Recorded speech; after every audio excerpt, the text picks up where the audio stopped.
Hello students, welcome to our an amazing channel SR academy. तो आज हम करने जा रहे हैं क्लास 10th के साइंस का चैप्टर नंबर 3, जिसका नाम है मेटल्स एंड नॉन मेटल्स। ये हमारे इस चैप्टर का लेक्चर नंबर 7 यानी पार्ट 7 होगा, या फिर हम ये बोले कि आज हमारा जो लेक्चर है वो इस चैप्टर का लास्ट लेक्चर होगा, जिसमें हम कोरोजन के बारे में पढ़ेंगे।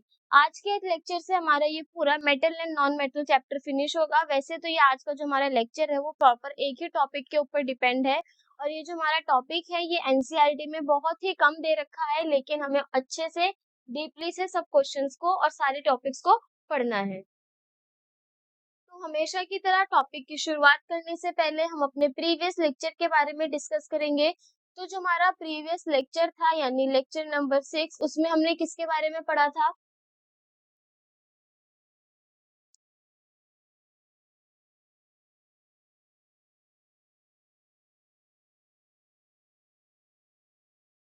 लेक्चर नंबर 6 में हमने पढ़ा था अपने मेटल के एक्सट्रैक्शन के बारे में, जिसमें हमने कौन से मेटल की बात की थी? हाई रिएक्टिव मेटल्स के बारे में बात की थी।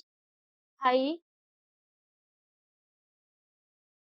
रिएक्टिव मेटल के एक्सट्रैक्शन के बारे में पढ़ा था, जिसमें हमने ये देखा कि जो हमारे हाईली रिएक्टिव मेटल होते हैं उनका जो ओर होता है वो कौन सी फॉर्म में होता है? ऑक्साइड्स की फॉर्म में होता है। तो जो हमारे हाई रिएक्टिव मेटल होते हैं उसमें ऑक्साइड्स की फॉर्म में हमारे ओर्स प्रेजेंट होते हैं। इस वजह से वहां पे हमें किसी भी तरीके के रिड्यूसिंग एजेंट की रिक्वायरमेंट नहीं होती, क्योंकि जो ऑक्साइड्स हैं वो ऑक्सीजन की वजह से बने हैं, और जो हमारे ऑक्सीजन है वो किसी भी मेटल के साथ हाईली एफिनिटी रखते हैं बाइंड होने की। तो यहाँ पे हमें किसी भी रिड्यूसिंग एजेंट की रिक्वायरमेंट नहीं है। जैसे हमें मीडियम रिएक्टिव मेटल में कोक और एल्यूमिनियम की नीड पड़ी थी, हाई रिएक्टिव के मेटल में हमें ऐसा कुछ भी करने को नहीं मिलेगा। हमें यहाँ पे एक अलग सा प्रोसेस करना पड़ता है जिसका नाम है इलेक्ट्रोलाइटिक रिडक्शन, जिसमें हमने किसका सॉल्यूशन लिया था? इलेक्ट्रोलाइटिक रिडक्शन में हमने NaCl का ओर लिया था, जिसको हम रॉक सॉल्ट बोलते हैं। अब इसमें हमने किया क्या था? जो हमारा इलेक्ट्रोलाइटिक रिडक्शन के लिए एक पूरा हमारे पास टैंक प्रेजेंट था, उस टैंक में हमने दो इलेक्ट्रोड्स पुट किए थे, एक था एनोड दूसरा था कैथोड। और उस इलेक्ट्रोलाइट सॉल्यूशन में यानी NaCl में जब हमने इलेक्ट्रिसिटी पास कराई तो वो NaCl हमारा ब्रेक डाउन हो गया Na+ और Cl नेगेटिव आयन में। जो हमारा Na+ आयन था वो कैथोड पे जाकर के स्टिक होने लगा, और जो हमारा Cl नेगेटिव आयन था वो एनोड पे जाने लगा। और इलेक्ट्रिसिटी कंडक्ट कराते ही जो हमारा Cl नेगेटिव आयन है वो अपने अंदर से इलेक्ट्रॉन को लॉस करता है। तो हम यहाँ पे ये कहते थे कि इलेक्ट्रोलाइटिक रिडक्शन के केस में जो हमारा एनोड वाला रीजन है वहां पे ऑक्सीडेशन होता है, और जो हमारा कैथोड वाला रीजन है वहां पे हमारा रिडक्शन होता है। यानी इलेक्ट्रोलाइटिक रिडक्शन में कैथोड में हमें रिडक्शन देखने को मिला, क्योंकि वहां पे क्या हो रहा था? Gain of electron. और इसी तरीके से एनोड के केस में हमें ऑक्सीडेशन देखने को मिला, क्योंकि वहां पे हमें लॉस ऑफ इलेक्ट्रॉन देखने को मिला। तो जो हमारा इलेक्ट्रोलाइटिक रिडक्शन है, इस प्रोसेस के थ्रू हम अपने हाईली रिएक्टिव मेटल्स को एक्सट्रैक्ट कर सकते हैं ओर से। अब इसके साथ साथ हमने वहां पे एक और प्रोसेस पढ़ा था कि देखो जो भी हमारे मेटल्स थे, चाहे वो हाईली रिएक्टिव मेटल हो चाहे वो हमारे लो रिएक्टिव मेटल हो, हमें हर एक मेटल को रिडक्शन के बाद क्या करना पड़ रहा था? उसकी रिफाइनिंग।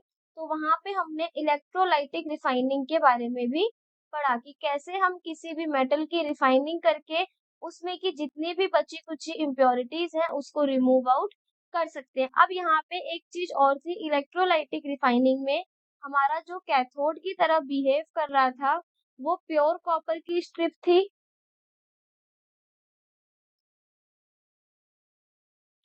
और जो हमारा एनोड की तरह बिहेव कर रहा था वो हमारी इम्प्योर कॉपर की स्ट्रिप थी। अब यहाँ पे हमारा कॉपर का सोल्यूशन होता है एज अ इलेक्ट्रोलाइट, और हमारा इलेक्ट्रोलाइटिक रिडक्शन में किसका सोल्यूशन था? NaCl का सोल्यूशन था। तो ये तो हो गई हमारे प्रीवियस लेक्चर के बारे में बात, क्या क्या हमने पढ़ा।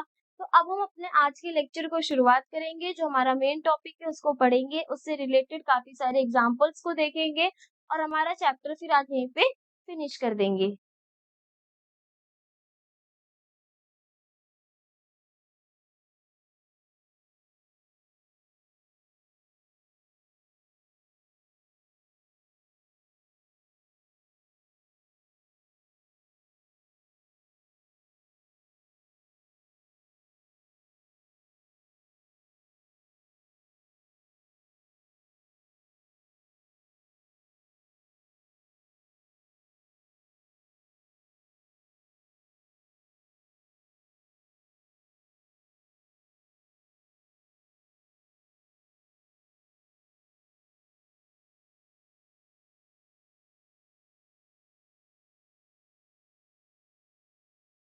नेक्स्ट है हमारा टॉपिक्स टू बी कवर्ड। सबसे पहले हम किसके बारे में पढ़ेंगे? कोरोजन के बारे में पढ़ेंगे। कोरोजन क्या होता है, उसके बाद कितने तरह के हमारे कोरोजन्स प्रेजेंट है उनको देखेंगे, एंड लास्ट किस तरीके से हम उस कोरोजन से बच सकते हैं उनके मेथड्स को देखेंगे। तो हमारा पूरा आज का टॉपिक किसके ऊपर है? कोरोजन के ऊपर। पहले कोरोजन को पढ़ना है, फिर उनके टाइप्स को पढ़ना है, और फिर किस तरीके से हम कोरोजन से बच सकते हैं उनके बारे में पढ़ना है।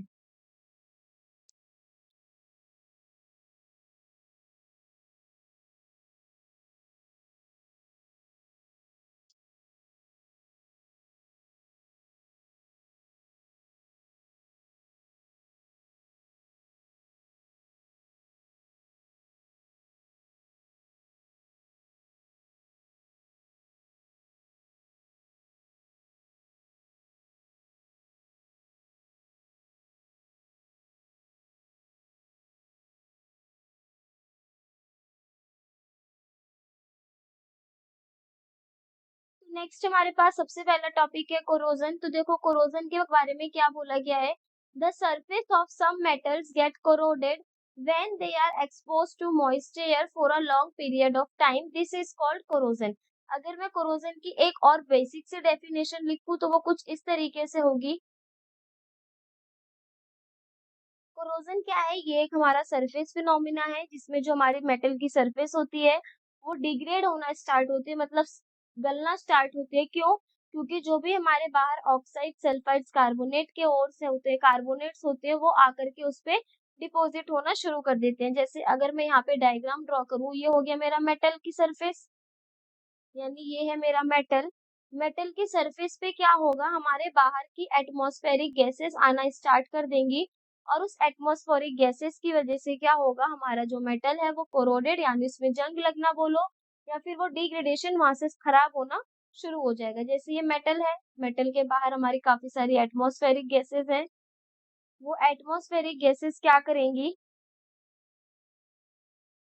जो हमारी एटमॉस्फेरिक गैसेस है वो कैसी है, नॉन मेटेलिक है। ठीक है, ये कैसे होंगी, यानी गेन ऑफ इलेक्ट्रॉन, ये इलेक्ट्रॉन को गेन करेंगी। तो जैसे ही वो मेटल की सरफेस पे आकर के स्टिक होती हैं, वो इस मेटल से इलेक्ट्रॉन्स को गेन करना स्टार्ट कर देती हैं और मेटल को क्या करेंगी, खराब करना शुरू कर देंगी।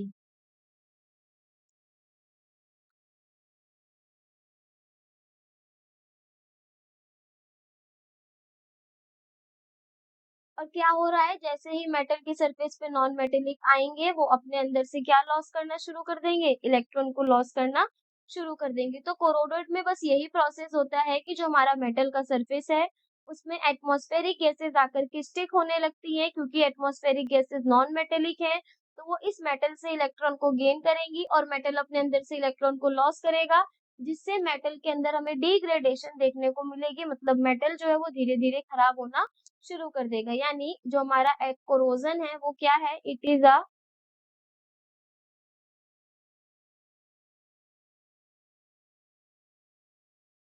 सरफेस डिटोरिएशन या फिर degradation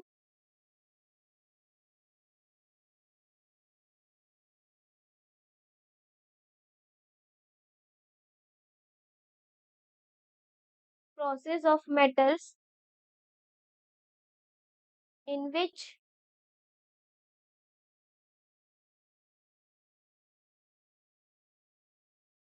they convert to a more stable form,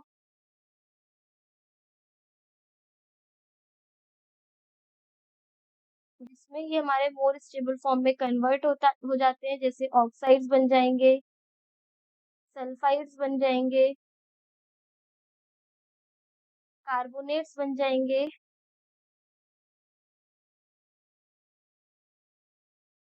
और काफी तरीके के हमारे फॉर्मेशन करेंगे due to attack of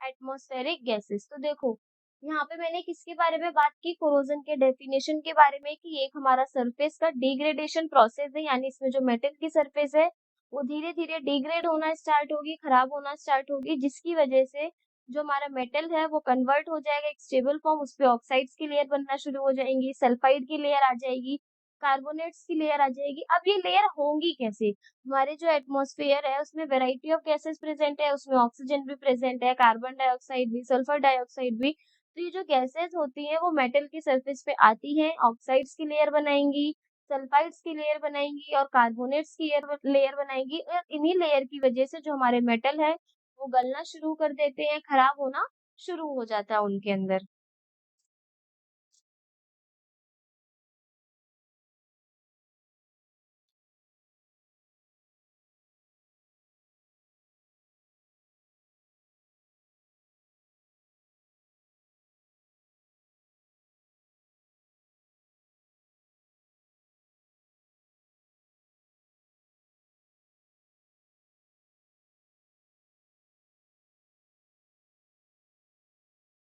next हमारे पास यहाँ पे कुछ एग्जांपल्स गिवन है। क्या बोला गया है? देखो एग्जांपल में कोरोजन के, सिल्वर बिकम्स ब्लैक, जो हमारा सिल्वर होता है यानी चांदी होती है वो ब्लैक हो जाती है जब वो एयर से एक्सपोज होती है, and it reacts with air to form a coating of silver sulphide. जब हमारी सिल्वर बाहर एयर के एक्सपोज में आती है तो उसमें सिल्वर सल्फाइड की कोटिंग हो जाती है, जिसकी वजह से जो हमारा सिल्वर है वो किस कलर में चेंज हो जाता है? ब्लैक कलर में चेंज हो जाता है। इसका एग्जाम्पल में अपने मम्मी लोगों की जो पायल होती है उसे हम देखेंगे कि वो थोड़े दिनों बाद ब्लैक होना शुरू होती है। क्यों? क्योंकि उसके ऊपर सिल्वर सल्फाइड की लेयर आनी शुरू होती है, कोटिंग होती है, जिसकी वजह से वो ब्लैक कलर में चेंज हो जाएगा। अब यहाँ पे मैं आपको एक पिक्चर दिखाती हूँ जिसमें हम सिल्वर के कलर के चेंज के बारे में देख सकते हैं। तो देखो यहाँ पे हमारी क्या है, सिल्वर की स्पून्स है। स्पून बोले सिल्वर का कोई एक मटेरियल है जिसमें देखेंगे नॉर्मल हमारा सिल्वर है, लेकिन धीरे धीरे जैसे उसमें सल्फाइड की लेयरिंग होनी स्टार्ट हुई है, वो कैसा होता चला गया है? ब्लैक। पहले हमारा जो सिल्वर था वो एकदम सिल्वर की तरह चमचमा रहा है, चमक रहा है, लेकिन जैसे ही वो ऑक्सीजन वो बाहर एयर की एक्सपोज में आता है, एयर के प्रेजेंस में आता है, उसके ऊपर हमारी सल्फाइड की कोटिंग होना शुरू हो जाती है, जिसकी वजह से जो हमारा सिल्वर है वो ब्लैक कलर का देखने को मिलता है।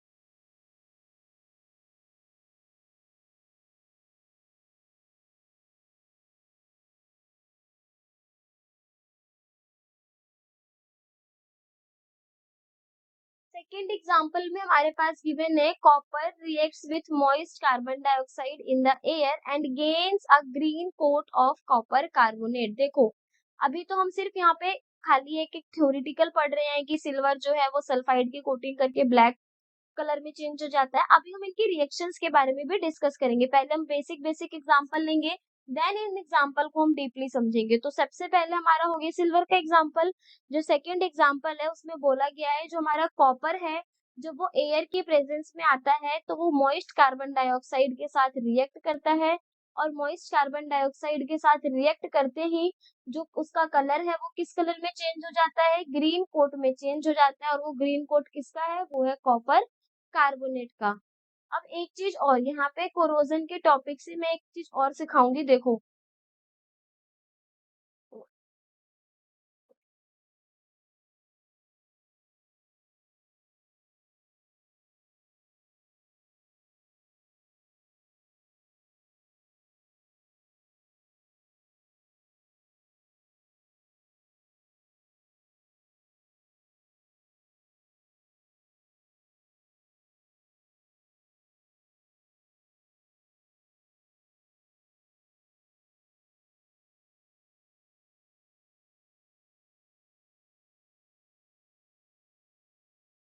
यहाँ पे कोरोजन में समझने से पहले देखो, हम एग्जाम्पल पे तो पहुंच गए, हमने एग्जाम्पल में देखा, ये वाला जो एग्जाम्पल था इसको देखो ध्यान से। इसमें क्या बोला गया है? देखो कॉपर जब हमारा रिएक्ट करता है मॉइस्ट कार्बन डाइऑक्साइड के साथ, तो वो कौन सा कलर गेन कर रहा है? ग्रीन कलर का, कॉपर कार्बोनेट की कोटिंग। और ये हमारा क्या है? ये हमारा यहाँ पे कॉपर गिवन है, जिसपे क्या हो रहा है, हमारी ग्रीन कलर की ये कोटिंग देखने को मिल रही है, जो किसकी है, कॉपर कार्बोनेट की। अब यहाँ पे एक चीज और अगर ध्यान से देखी गई हो, तो मैंने एक स्टेटमेंट बोली मॉइस्ट कार्बन डाइऑक्साइड। यहाँ पे मॉइस्ट का मतलब क्या है, तो हमेशा याद रखना जब कोरोजन होगा तो उसमें मॉइस्चर की रिक्वायरमेंट होती ही होती है। अब इस मॉइस्चर से रिलेटेड मैं तुम्हें एक एनसीईआरटी का एग्जांपल समझाती हूँ। एनसीईआरटी का एग्जांपल क्या है, देखो।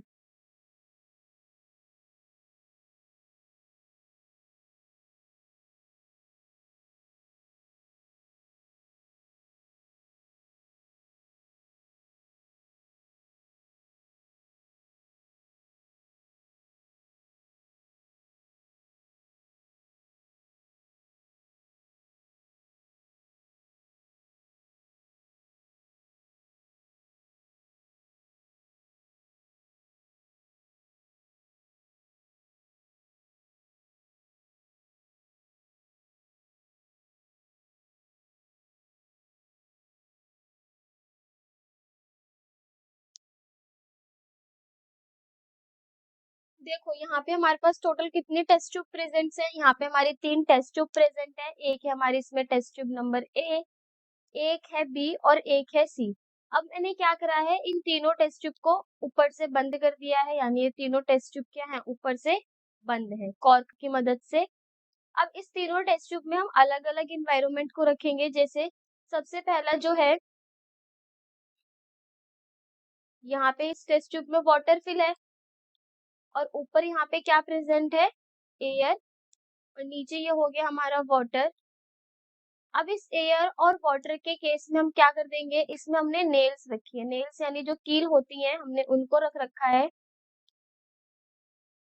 इसी तरीके से जो हमारे बी वाली टेस्ट ट्यूब है, उसमें एयर भी प्रेजेंट है, वाटर भी प्रेजेंट है,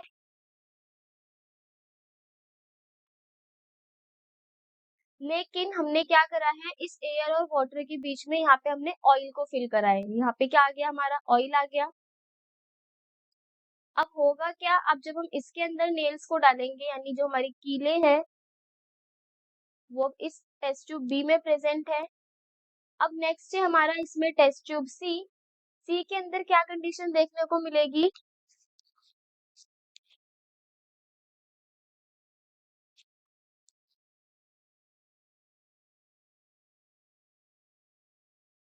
जो हमारे पास यहाँ पे टेस्ट ट्यूब सी है, उस टेस्ट ट्यूब सी में क्या है, हमारे पास एयर प्रेजेंट है, लेकिन वो कौन सी एयर है, वो है हमारी इसमें ड्राई एयर। और साथ ही साथ हम यहाँ पे क्या करेंगे, यहाँ पे हम वाटर को ना प्रेजेंट करा के, यहाँ पे छोटे छोटे हमारे क्या है, क्लोराइड्स के पार्टिकल्स हैं, जिसे हम क्या बोलेंगे, ये हमारा एक ड्राइंग एजेंट है मानो, जिसकी वजह से जो अंदर टेस्ट ट्यूब का एटमॉस्फेयर है वो पूरा ड्राई रहेगा। अब इसके अंदर हमने क्या रखी, अपनी नेल्स यानी कील्स को रखा है। अब हमसे यहाँ पे ये पूछा गया है कि बताओ टेस्ट ट्यूब ए, बी और सी, इन तीनों में से किसके अंदर कोरोजन देखने को मिलेगा। तो यहाँ पे जो हमारा होगा, टेस्ट ट्यूब ए में हमारा कोरोजन का प्रोसेस देखने को मिलेगा, टेस्ट ट्यूब बी में हमारा कोरोजन नहीं होगा और टेस्ट ट्यूब सी में हमारा कोरोजन नहीं होगा। क्यों, क्योंकि देखो कोरोजन होने के लिए, यानी किसी भी मेटल में डिग्रेडेशन होने के लिए हमारे पास दो चीजें बहुत इंपॉर्टेंट है। सबसे पहला H2O, यानी वहां पे मॉइस्चर प्रेजेंट होना चाहिए। दूसरी चीज, वहां पे एयर की भी प्रेजेंस होनी चाहिए। अब देखो जो हमारा टेस्ट ट्यूब ए है, उसमें वाटर भी प्रेजेंट है, यानी जो हमारी नेल है उसे मॉइस्चराइजेशन मॉइस्चर भी मिल रहा है, और जो एयर है यानी उसे वहां से O2 की भी सप्लाई हो रही है। तो जब एयर और वाटर हमारा, यानी एयर और मॉइस्चर मिलता है तो उससे कोरोजन होता है। लेकिन जो हमारी टेस्ट ट्यूब बी है, बी वाली कंडीशन में हम देखेंगे वाटर तो है, मॉइस्चर भी है और यहाँ एयर भी है, लेकिन जब हम उसमें ऑयल डाल देते हैं तो ऑयल की वजह से एक बैरियर क्रिएट होता है, जिससे एयर नेल के साथ अट्रैक्ट नहीं हो पाती और हमें वहां पे कोरोजन देखने को नहीं मिलता। टेस्ट ट्यूब सी में हमारे पास एयर प्रेजेंट है, लेकिन किसी भी तरीके का कोई मॉइस्चर प्रेजेंट नहीं है, तो हमारा टेस्ट ट्यूब सी में भी हमें कोरोजन देखने को नहीं मिलेगा। तो इससे ये चीज पता चलती है कि कोरोजन के लिए सबसे ज्यादा इंपॉर्टेंट दो चीजें क्या हैं, एक है हमारा इसमें मॉइस्चर, दूसरा है इसमें एयर। इसी के थ्रू अब हम एक एक करके अपने एग्जाम्पल्स को समझेंगे। तो देखो हम यहाँ पे सिल्वर वाले एग्जाम्पल को पढ़ चुके थे, नेक्स्ट है हमारा कॉपर। कि जब हम कॉपर को रिएक्ट कराते हैं एयर के साथ तो वहां पे जो हमारा मॉइस्ट कार्बन डाइऑक्साइड है वो उसके ऊपर ग्रीन कलर की कोटिंग कर लेता है जिसे हम बोलते हैं कॉपर कार्बोनेट। नेक्स्ट हमारे पास इसमें एग्जांपल है, देखो ये जो हमारा स्टैचू ऑफ लिबर्टी है वो भी किस कलर का है, ग्रीन कलर का। क्यों? क्योंकि जो हमारा स्टैचू ऑफ लिबर्टी है वो भी कॉपर से मिलके बना है और बाहर की कार्बन डाइऑक्साइड गैस की वजह से उसके ऊपर जो कोटिंग है वो किसकी हो जाती है, कॉपर कार्बोनेट की। स्टैचू ऑफ लिबर्टी पे एग्जाम में क्वेश्चन आता है कि statue of liberty green colour का क्यों है, तो उसमें हमें कोरोजन का एग्जांपल देते हुए उसको समझाना है।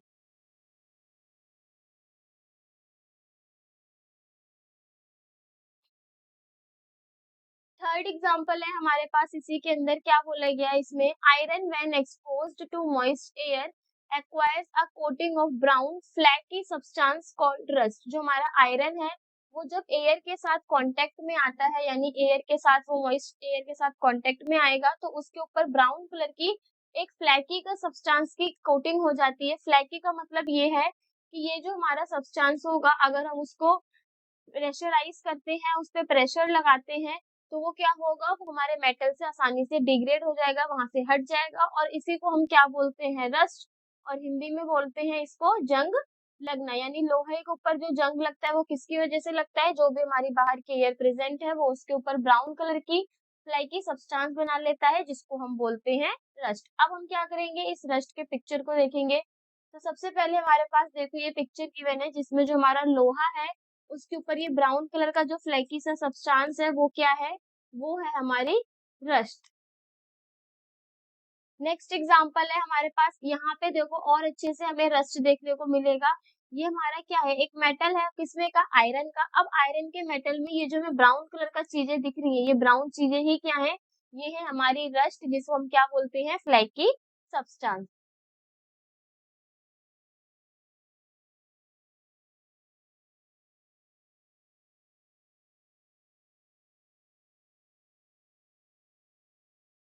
अब बारी आती है कोरोजन की और कोरोजन के टाइप्स के बारे में। अभी तो देखो हमने कोरोजन की बेसिक डेफिनेशन समझी, उसके बाद हमने उसके एग्जांपल्स के बारे में देखा और एग्जांपल में भी सिर्फ हमने उनके बेसिक्स को डिस्कस करा, किस तरीके से वो हमारी रिएक्शंस होती हमने उसके बारे में नहीं पढ़ा। अब हम पहले कोरोजन के टाइप्स पढ़ेंगे और हर एक टाइप में उनको एग्जाम्पल के रिएक्शंस को समझते हुए चलेंगे। तो सबसे पहला हमारा कोरोजन के टाइप में है रस्टिंग ऑफ आयरन, जो भी हमने जस्ट अभी देखा किस तरीके से हमारे आयरन के ऊपर जंग लग रहा है। तो पहला कोरोजन का टाइप क्या हो गया, रस्टिंग ऑफ आयरन, यानी आयरन पे जंग लगना। अब रस्टिंग ऑफ आयरन के केस में होता क्या है कि जब हमारा आयरन रिएक्ट कर जाता है मॉइस्ट एयर से, iron reacts with moist air to form hydrated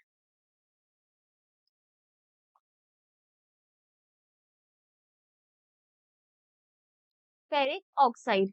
तो देखो ये जो हमारा फ्लैकी सब्सटेंस है वो क्या है, उसका नाम है फेरिक ऑक्साइड। यानी आयरन मॉइस्ट एयर के साथ रिएक्ट करके किसकी फॉर्मेशन करे देगा, हाइड्रेट फेरिक ऑक्साइड की। और ये जो रस्टिंग ऑफ आयरन है वो किस कलर का होता है, वो होता है हमारा रेडिश ब्राउन कलर का। अब दूसरी चीज इसकी रिएक्शन के बारे में, कि जब हम हमारा जो फेरिक है यानी Fe है,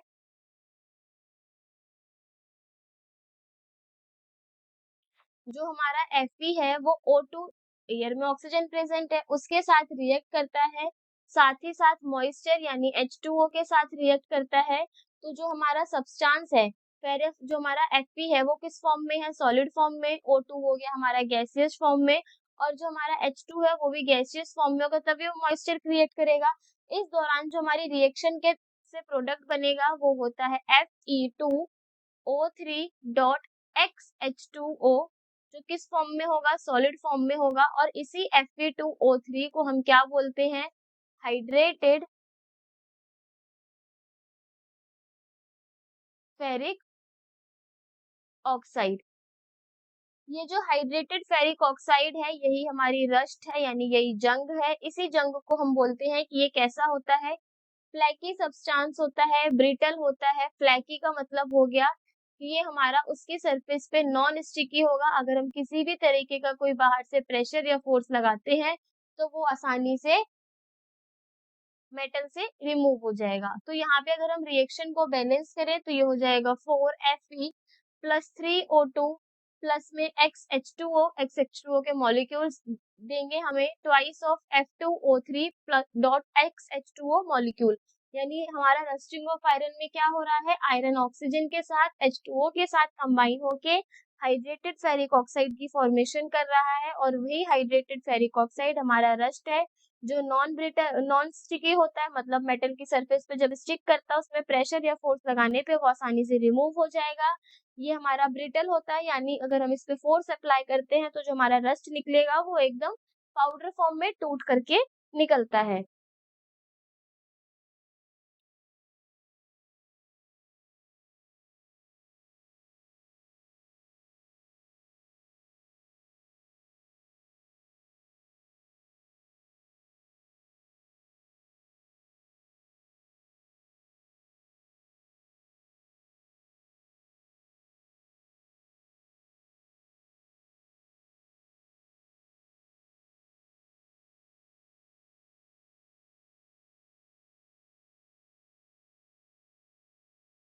सेकेंड टाइप है हमारी कोरोजन में, वो है टार्निशिंग ऑफ कॉपर। जैसे अभी हमने कॉपर में देखा कि वो मॉइस्ट एयर के साथ किसकी कोटिंग कर रहा था, कॉपर कार्बोनेट की। तो अब हम उसी की रिएक्शंस को लेकर के समझेंगे। तो सेकंड क्या हो गया, टार्निशिंग ऑफ कॉपर। कॉपर की टार्निशिंग यानी कॉपर में क्या लगेगा, कोरोजन लगेगा, तो इसे हम बोलेंगे टार्निशिंग।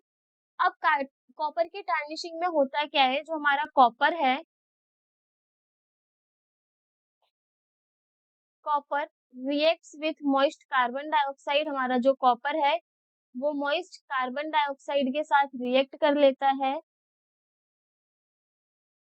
और रिएक्ट करते ही जो हमारा कार्बन डाइऑक्साइड के रिएक्ट करने पे जो हमारा कार्बन कॉपर है वो फॉर्म कर लेता है किसकी कोटिंग, कॉपर कार्बोनेट की।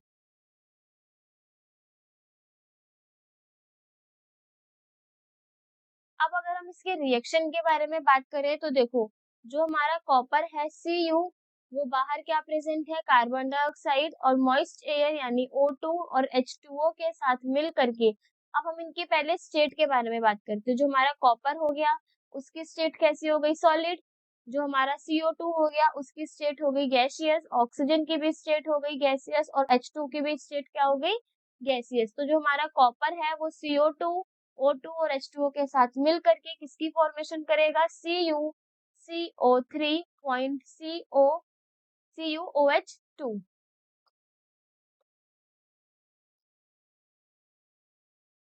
CuOH2।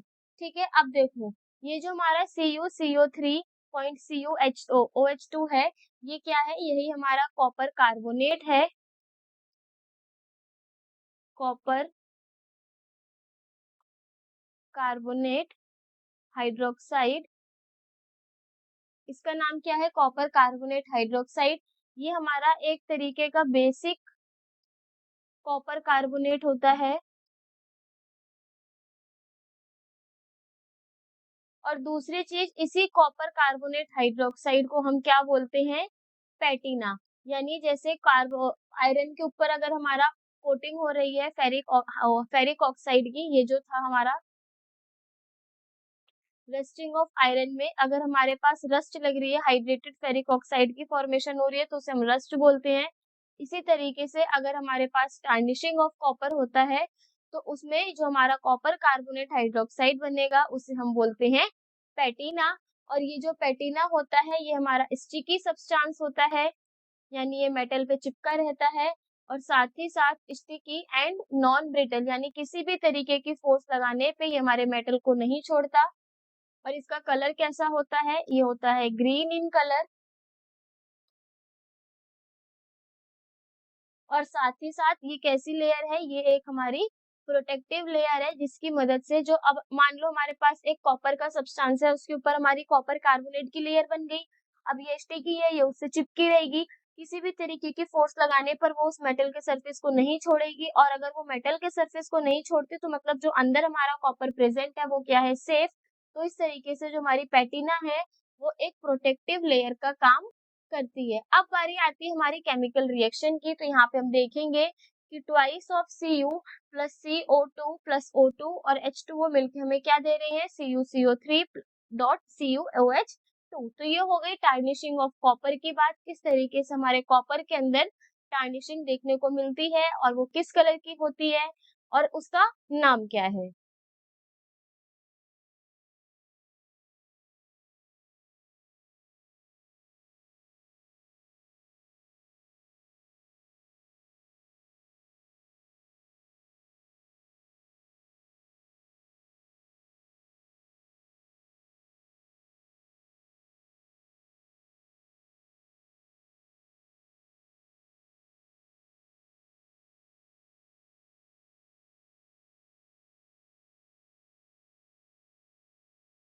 देन थर्ड हमारे पास यहाँ पे दे रखा है कोरोजन इट्स टाइप में सिल्वर के ऊपर, यानी थर्ड में हमारा क्या आ गया, tarnishing of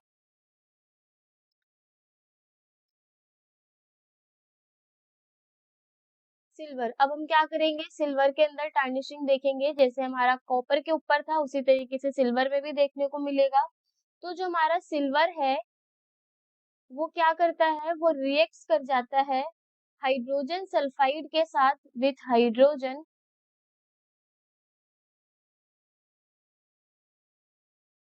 sulphide gas present in the, hydrogen sulphide जो भी हमारी गैस प्रेजेंट होगी कहाँ पर, एयर में, और किसकी फॉर्मेशन कर लेगा, सिल्वर सल्फाइड की, air to form silver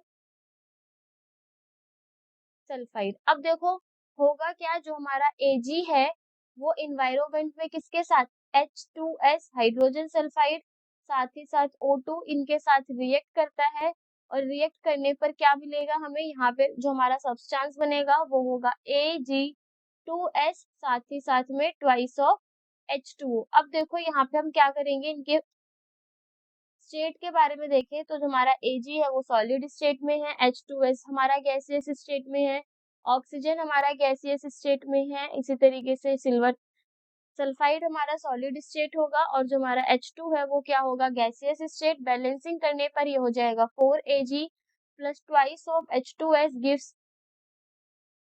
2Ag2S plus 2H2O। अब ये जो हमारा है Ag2S, ये इसका नाम क्या है, ये भी हमारा पैटिना है, लेकिन ये जो पैटिना है वो किस कलर का होगा, ब्लैक इन कलर का होगा, जो किससे बन के बना है, सिल्वर सल्फाइड से। तो यहाँ पर होती है हमारे कोरोजन और उसके टाइप्स के बारे में बात, जिसमें पहले हमने पढ़ा आयरन का, जिसमें उसको हम बोलते हैं रस्ट। सेकंड हमने पढ़ा टार्निशिंग ऑफ कॉपर, जिसमें पैटिना की फॉर्मेशन हो रही थी, और थर्ड है हमारा टार्निशिंग ऑफ सिल्वर, जिसमें पैटिना की तो फॉर्मेशन है लेकिन उसका कलर किस कलर का है, ब्लैक कलर का है।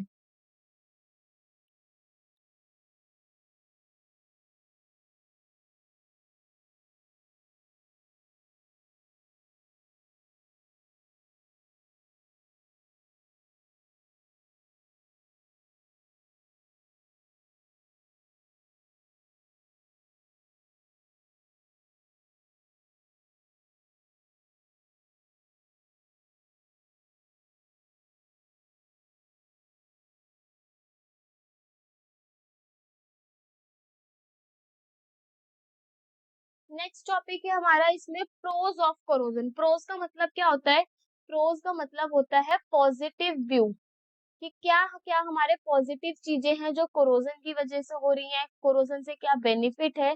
तो अगर हम प्रोज ऑफ कोरोजन के बारे में देखें तो इसका सबसे बेस्ट एग्जांपल है हमारा किसका, टार्निशिंग का। टार्निशिंग का मतलब क्या हुआ, जिसमें हमारा पैटिना की फॉर्मेशन हो रही थी, चाहे वो सिल्वर का हो चाहे वो कॉपर का हो। तो पैटिना क्या है, पैटिना बहुत यूजफुल है हमारे लिए, बहुत हेल्पफुल है, क्योंकि जैसे हमारे कॉपर के मेटल्स हो गए वो एक बार ऑक्सीडाइज हो जाते हैं तो उसके ऊपर ये लेयर लग जाती है, जिससे हमारा जो अंदर का मटेरियल है या अंदर का मेटल है वो दोबारा से कोरोजन होने से बचता है। यानी यहाँ पे हम ये लिखेंगे, पैटिना seems to be helpful for some of the metals like copper,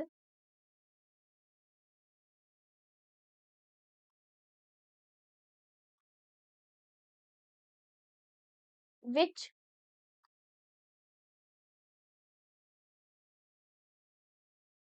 an oxidation forms an impervious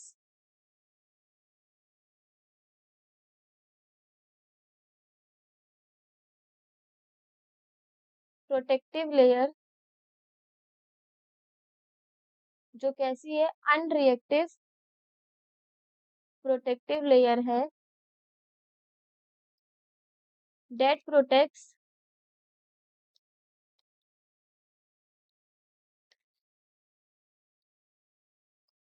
further corrosion।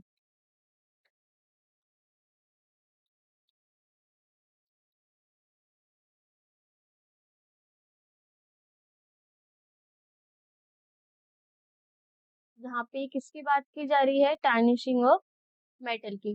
तो देखो यहाँ पे क्या लिखा गया है, यहाँ पे ये बोला गया है पैटिना सीम्स टू बी हेल्पफुल, जो हमारा पैटिना है उसको हेल्पफुल बोला गया है। क्यों? क्योंकि जो हमारे सम ऑफ द मेटल्स, जैसे कॉपर का एग्जांपल ले, कॉपर में ग्रीन कलर की कोटिंग हो रही थी कॉपर कार्बोनेट से, जिसको हमने क्या बोला, पैटिना। तो पैटिना की कवरिंग से क्या होता है, जैसे ही हमारी पैटिना की लेयर किसी भी मेटल के ऊपर आकर के कोटिंग करती है, तो उससे क्या होता है, जो हमारे अंदर का मेटल है वो फर्दर ऑक्सीडेशन होने से बचता है।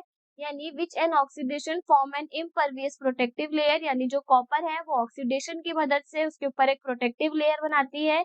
वो प्रोटेक्टिव लेयर कैसी होती है, अनरिएक्टिव होती है, मतलब वो किसी और अनदर मेटल के साथ रिएक्ट नहीं करती है, जिसकी मदद से जो हमारा अंदर का मेटल है वो कॉपर, वो दोबारा कोरोजन होने से बच जाता है। यानी टार्निशिंग ऑफ मेटल होने से हमारा जो मेटल है वो बच जाएगा और हमारा किसी भी तरीके के मेटल का लॉस नहीं होगा।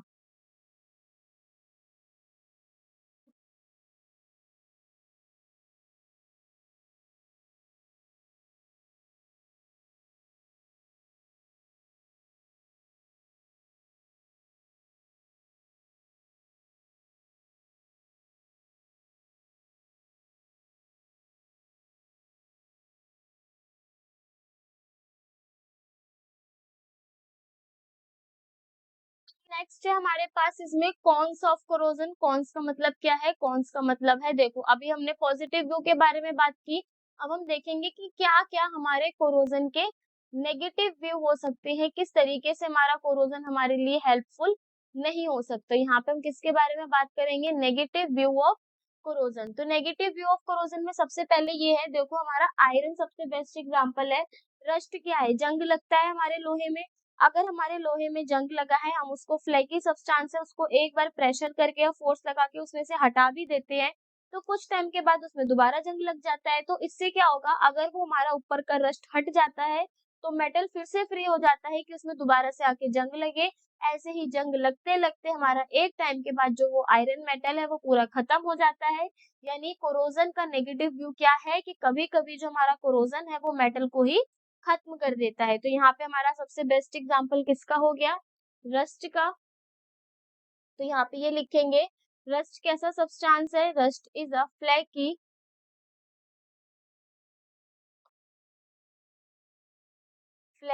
नॉन स्टिकी सब्सटेंस है, नॉन स्टिकी लेयर है।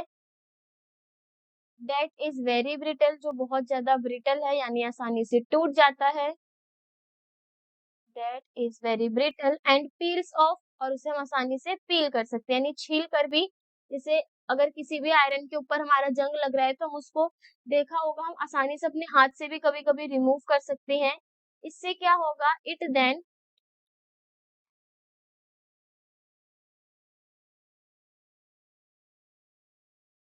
Exposes the fresh iron layer. अगर हम उसमें से ऊपर की जंग लगी हुई लेयर को हटा देंगे तो हमारे पास नई एक आयरन की लेयर आ जाएगी, जो दोबारा से मॉइस्चर और ऑक्सीजन के कांटेक्ट में आएगी और उसमें फिर से हमारा जंग लग जाएगा।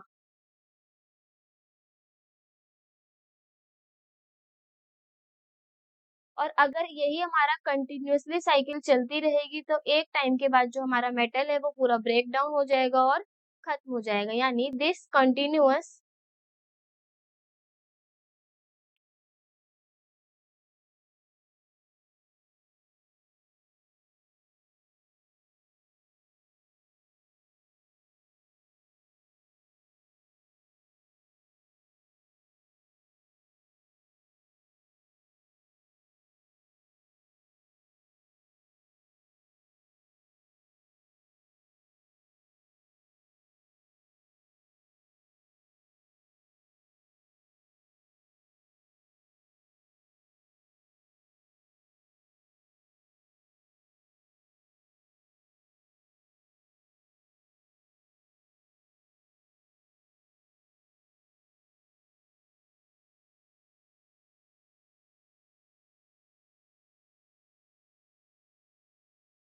तो देखो यहाँ पे क्या बोला गया है रस्ट के बारे में कि जो हमारा रस्ट है यानी जो जंग लगता है लोहे के ऊपर उसमें क्या होगा।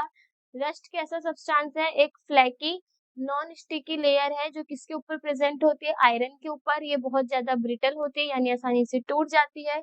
इसको हम पील ऑफ कर सकते हैं।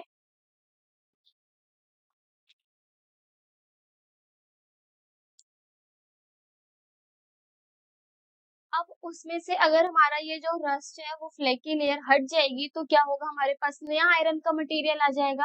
अब क्या होगा, वो दोबारा से एक्सपोज हो सकता है जो भी फ्रेश आयरन है मॉइस्चर के साथ, ऑक्सीजन के साथ। तो क्या होगा, जैसे ही उसमें बार बार जंग लगेगा तो ये कॉन्टिन्यूस साइकिल अगर चलती रहेगी तो जो हमारा आयरन का ऑब्जेक्ट है वो वीक हो जाएगा। अब इससे क्या होगा, जो हमारे बिल्डिंग्स के अंदर आयरन्स लगे होते हैं, ब्रिजेस हो गई, पाइपलाइंस हो गई ऑयल की, ये भी आसानी से ब्रेक हो सकते हैं अगर उसमें कॉन्टिन्यूअसली जंग लग रहा है और उसको हम रिमूव कर रहे हैं।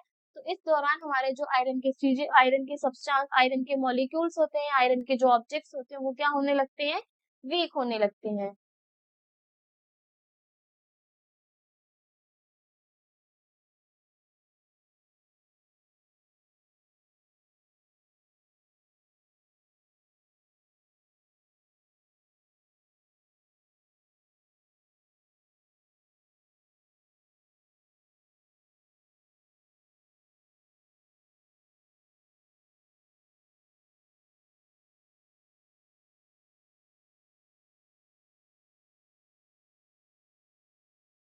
अब यहाँ पे हमने कोरोजन के बारे में पढ़ लिया। अब हम देखेंगे किस तरीके से हम उस कोरोजन से बच सकते हैं, यानी वेज देखेंगे किस तरीके से कोरोजन से बचा जा सकता है। ठीक है, तो सबसे पहले यहाँ पे हमारे पास काफी तरीके के मेथड्स होते हैं। The below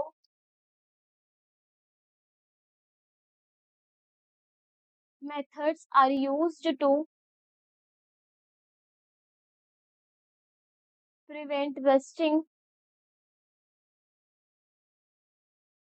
of iron. यहाँ पे हमारे पास काफी सारे मेथड्स हैं जिनकी वजह से हम कोरोजन से बच सकते हैं, कोरोजन से अपने मेटल को बचा सकते हैं। सबसे पहला यहाँ पे है एक हमारा बैरियर प्रोटेक्शन। फर्स्ट मेथड क्या हो गया, बैरियर प्रोटेक्शन का। सेकेंड मेथड है हमारे पास इसके अंदर सैक्रिफिशियल प्रोटेक्शन।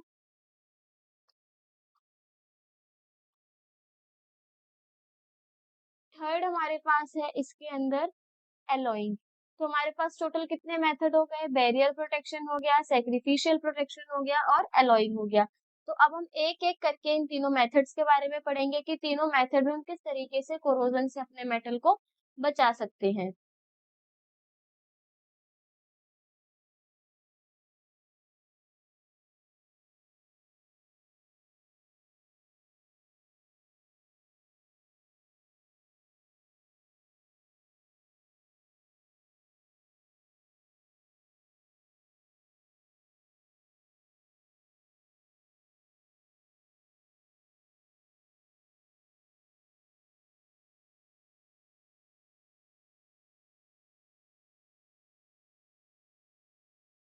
तो सबसे पहले हम पढ़ेंगे किसके बारे में, फर्स्ट हमारा जो मेथड है वो है बैरियर प्रोटेक्शन। अब हम पहले पढ़ेंगे बैरियर प्रोटेक्शन के बारे में। तो बैरियर का मतलब क्या होता है, रुकावट। अब हम यहाँ पे क्या करेंगे, जो हमारा मॉइस्चर है, एयर है और जो मेटल है उनके बीच में रुकावट लाएंगे जिससे क्या हो सके, कोरोजन से बचा जा सके। तो बैरियर प्रोटेक्शन में क्या होता है, हम बैरियर प्रोटेक्शन में जो भी हमारा मेटल है उसके ऊपर पेंटिंग कर देते हैं या ग्रीस लगा देते हैं, जिसकी मदद से जो हमारा मेटल है वो दोबारा से फर्दर कोरोजन होने से बचता है। यानी इन दिस मेथड, इस मेथड में हम क्या करते हैं, in this layer is introduce, जो भी हमारी ऑक्साइड्स की, सल्फाइड की या फिर कार्बोनेट की लेयर होगी उसको इंट्रोड्यूस कराएंगे बिटवीन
देखो, बैरियर प्रोटेक्शन में क्या होता है, जैसे हमारा रस्ट का एग्जांपल लेते हैं, घरों में देखा भी होगा, अगर हमारे लोहे की चीजों में जंग लग जाता है तो मम्मी पापा लोग क्या करते हैं, उसमें जो हमारी लोहे का सब्सटेंस होता है उसके ऊपर पेंटिंग कर देंगे या ऑयलिंग कर देंगे या ग्रीस कर देंगे। उससे क्या होता है कि जो हमारा लोहे की चीज होती है उसमें दोबारा जंग नहीं लगता, और हम उसके साथ साथ अपने नए लोहे के ऑब्जेक्ट में अगर ऑयलिंग या ग्रीस करके उसको रखते हैं तो उसके अंदर भी हमें कॉरोजन देखने को नहीं मिलेगा। अब यहाँ पे एक चीज ये आती है कि जो हमारा ये बैरियर मेथड है, ये हमारा एक तरीके का टेम्पररी मेथड है।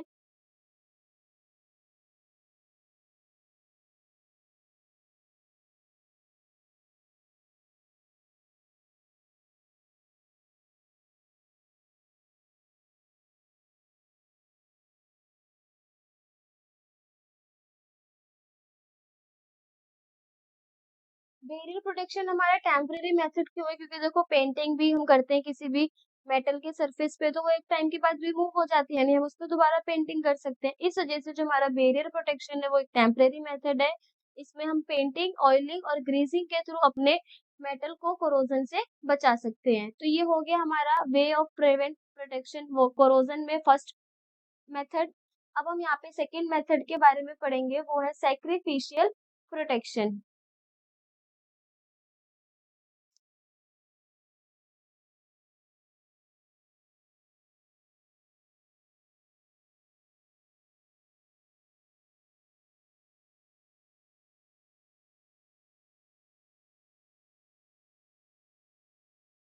सेकेंड मेथड क्या है हमारा, सैक्रिफिशियल प्रोटेक्शन।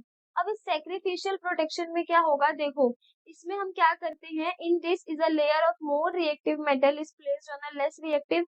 हम क्या करेंगे, अपने मोर रिएक्टिव मेटल के ऊपर लेस रिएक्टिव मेटल की लेयरिंग करा देंगे, जिससे क्या होगा, हमारा जो भी मेटल है वो कोरोजन से बचेगा। यानी in this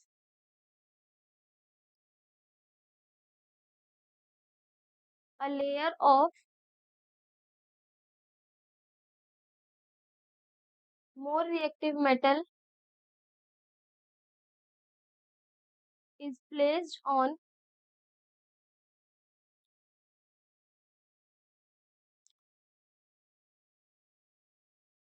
a less reactive,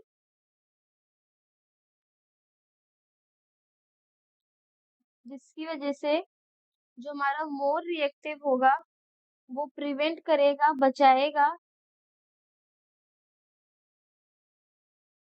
oxygen and water to come in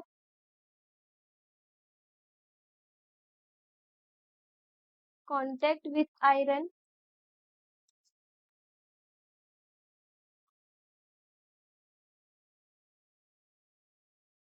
that's corroded in place of iron।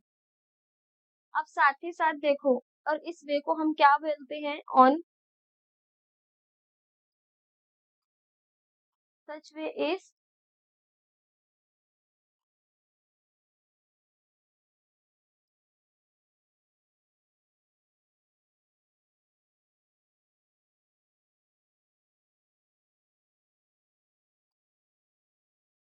Galvanisation. यानी इसमें हम क्या कर रहे हैं, अप्लाई कर रहे हैं, applying layer of Zn on Fe। देखो रिएक्टिविटी सीरीज में क्या थी, कैटरीना ने कार मंगाई,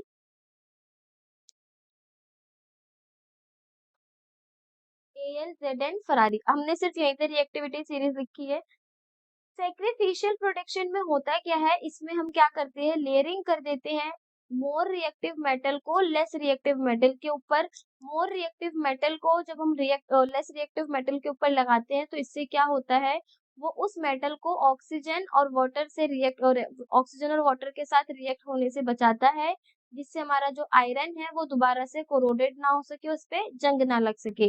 और इस तरीके के प्रोसेस को हम क्या बोलते हैं, गैल्वेनाइजेशन।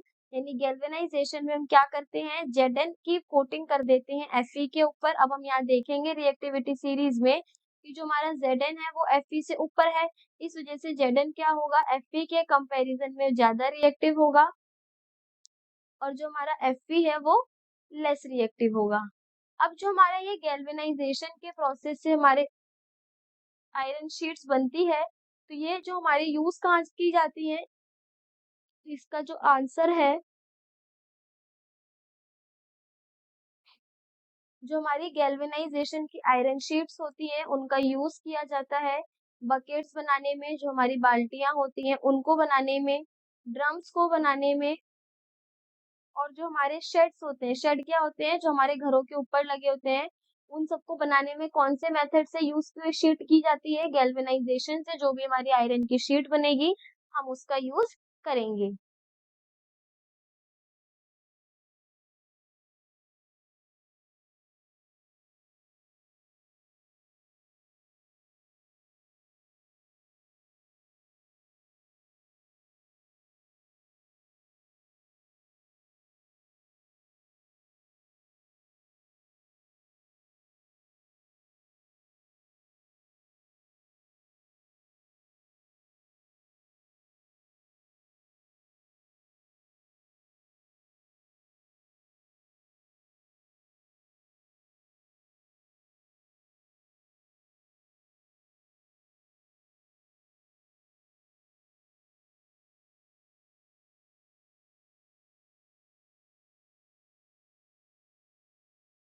थर्ड मेथड है हमारे पास इसके अंदर एलोइंग।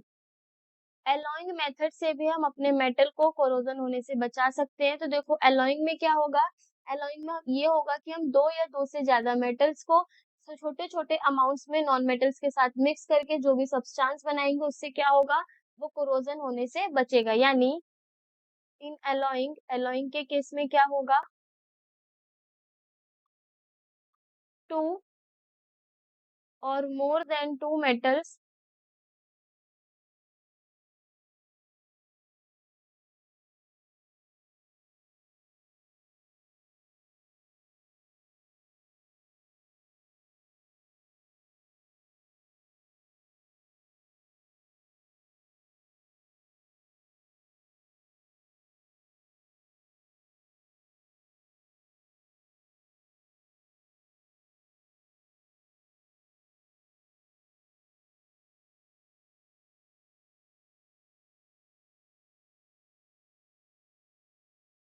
अब एक चीज देखो, यहाँ पे मैंने स्टेटमेंट लिखी है, एलॉइंग में क्या होता है, जो हमारे एलॉय है वो होमो एलॉय भी हो सकते हैं और साथ ही साथ हेटेरो एलॉय भी हो सकते हैं। होमो का मतलब जो एक ही तरीके के मेटल से मिलके बने हो, और हेटेरो मतलब जो हमारे दो या दो से ज्यादा एटम से मिलके मेटल से मिलके बने हो। तो जो हमारा एलॉइंग है, एलॉइंग में होता है क्या है, हम दो या दो से ज्यादा मेटल्स को क्या कर देते हैं, स्मॉल अमाउंट के नॉन मेटल के साथ मिक्स कर देते हैं। अब इससे क्या होगा, इससे जो हमारा नया मेटल बनेगा उसमें मेटल भी प्रेजेंट है, नॉन मेटल भी प्रेजेंट है। तो इससे क्या होता है, हमारा जो भी मेटल के ऊपर कोरोजन होने के चांसेस है वो खत्म हो जाते हैं। यानी ये कैसे का मेथड है, it is a permanent method. ये हमारा एक तरीके का परमानेंट सॉल्यूशन है जिससे हम कोरोजन से बच सकते हैं। हम नहीं बचेंगे, हमारे मेटल्स बचेंगे। ठीक है, अब देखो इसमें क्या क्या है ऑब्जेक्ट्स, उसके बारे में देखें। अगर हम एलोइंग करते हैं, एलोइंग करने से क्या क्या बेनिफिट्स हैं, ऑब्जेक्टिव्स ऑफ एलोइंग के बारे में बात करें तो हमारे पास एलोइंग बनाने से काफी तरीके के बेनिफिट्स हैं। सबसे पहला बेनिफिट क्या है हमारा इसके अंदर, वो ये है, इससे उसकी हार्डनेस इंक्रीज हो जाती है। जो भी हमारा मेटल है उसकी हार्डनेस इंक्रीज होगी क्योंकि उसमें दो या दो से ज्यादा मेटल प्रेजेंट है। दूसरी चीज ये है कि उसकी टेंजाइल स्ट्रेंथ जो है वो इंक्रीज होगी। टेंजाइल स्ट्रेंथ क्या होती है उसको भी हम डिस्कस करेंगे। To increase tensile strength. Third हमारा पॉइंट इसमें ये है कि एलॉइंग करने से हमारा जो ऑब्जेक्ट, जो हमारा मेटल है उसकी मेल्टिंग पॉइंट क्या हो जाएगी, रिड्यूस हो जाएगी। यानी to reduce melting point. Fourth हमारा इसका बेनिफिट ये है, इससे हमारा टू इंक्रीज कोरोजन होने के चांसेस कम होते हैं। यानी टू इंक्रीज रेजिस्टेंस, रेजिस्टेंस का मतलब है रुकावट, टू कोरोजन कोरोजन होने से रुकावट पैदा होगी, यानी इसमें हमारा जो मेटल है उसमें कोरोजन देखने को नहीं मिलेगा। फिफ्थ है हमारे पास टू डिक्रीज इलेक्ट्रिकल कंडक्टिविटी, यानी उसमें से इलेक्ट्रिसिटी कंडक्ट करने की जो कैपेसिटी है वो भी क्या हो जाएगी, डिक्रीज। अब देखो यहाँ पे हमारे पास 5 बेनिफिट्स दिए हैं। सबसे पहला टू इंक्रीज हार्डनेस, नेक्स्ट है हमारा टू इंक्रीज टेंसाइल स्ट्रेंथ। तो इन दोनों प्रॉपर्टीज की वजह से हम आयरन को किस में चेंज कर सकते हैं, स्टील में चेंज करते हैं। नेक्स्ट है हमारा टू रिड्यूस मेल्टिंग पॉइंट, जो हमारा सोल्डर होता है उसका जो मेल्टिंग पॉइंट होता है वो बहुत ज्यादा कम होता है। क्यों? क्योंकि वो हमारा एक तरीके के अलॉय है। इसी तरीके से हम कोरोजन से भी उनको बचा सकते हैं, क्योंकि उनकी रेजिस्टेंस जो होती है कोरोजन से होने की कैपेसिटी वो बढ़ जाती है और इलेक्ट्रिकल कंडक्टिविटी घट जाएगी। अब यहाँ पे हमने एक बात कही थी टेंसाइल स्ट्रेंथ की।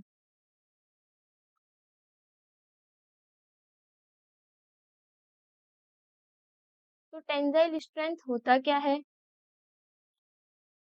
टेंसाइल स्ट्रेंथ हमारा होता है वो मैक्सिमम फोर्स जिसको हम क्या करते हैं, कोई सब्सटेंस कैरी करता है जिससे फ्रैक्चर ना हो, जैसे maximum force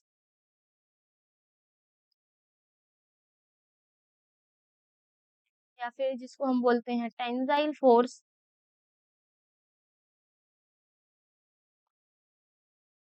beer up by a substance before fracture. यहाँ पे ये बोला गया है कोई भी सब्सटेंस के टूटने से पहले उसके अंदर जितने भी अमाउंट में उसकी फोर्स होगी उसी को हम क्या बोलेंगे, टेंसाइल फोर्स या फिर टेंसाइल स्ट्रेंथ। इससे ये पता चलता है कि जो हमारा एलॉय है, एलॉय में हमारे मेटल्स भी है प्रेजेंट है, दो या दो से ज्यादा नॉन मेटल्स भी प्रेजेंट है। तो जब इसमें मेटल की कैपेसिटी ज्यादा होगी तो उसकी जो टेंसाइल स्ट्रेंथ है, यानी जो उसके अंदर फोर्स है वो भी क्या होगी, ज्यादा ही होगी।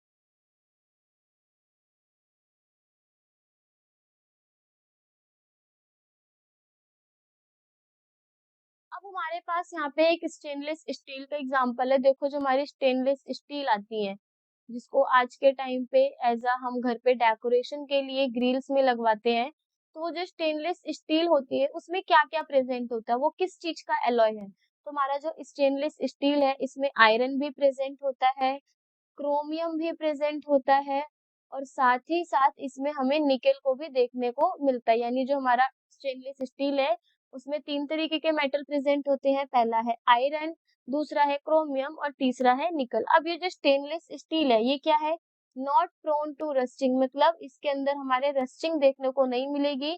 स्टेनलेस स्टील में कभी भी जंग नहीं लगता, क्यों नहीं लगता अभी हम वो भी देखेंगे। दूसरी चीज यूज टू क्रिएट यूटेंसिल्स, बर्तनों को बनाने में हम स्टेनलेस स्टील का यूज करते हैं।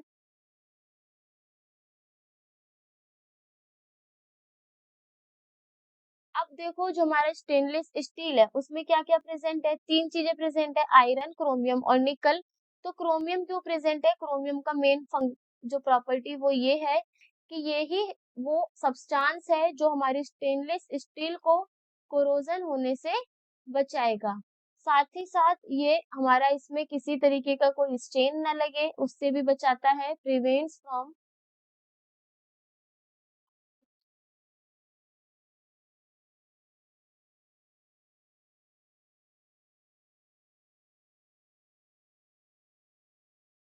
Prevents from getting stand.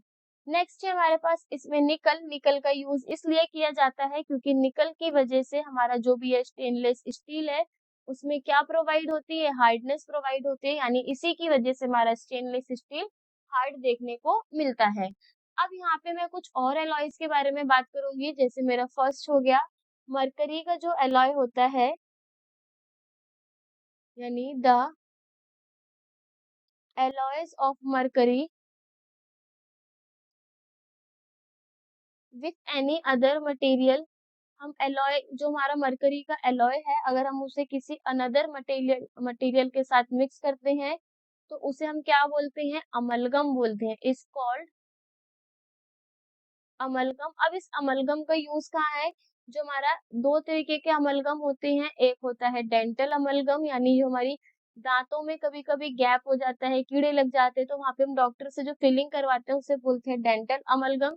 यानी इसके अंदर सिल्वर के साथ साथ क्या प्रेजेंट होता है, मरकरी प्रेजेंट होता है। इस तरीके से एक हमारे पास कौन सा अमलगम है, जिंक अमलगम, जिसके अंदर हमारा जिंक प्रेजेंट होगा और क्या प्रेजेंट होगा, मरकरी प्रेजेंट होगा। तो अगर हमारे मरकरी के साथ कोई और मेटल आकर के प्रेजेंट होता है तो उसे हम बोलते हैं अमलगम। अब हमारे पास दो अमलगम गिवन है, एक है डेंटल अमलगम और दूसरा है हमारा जिंक अमलगम।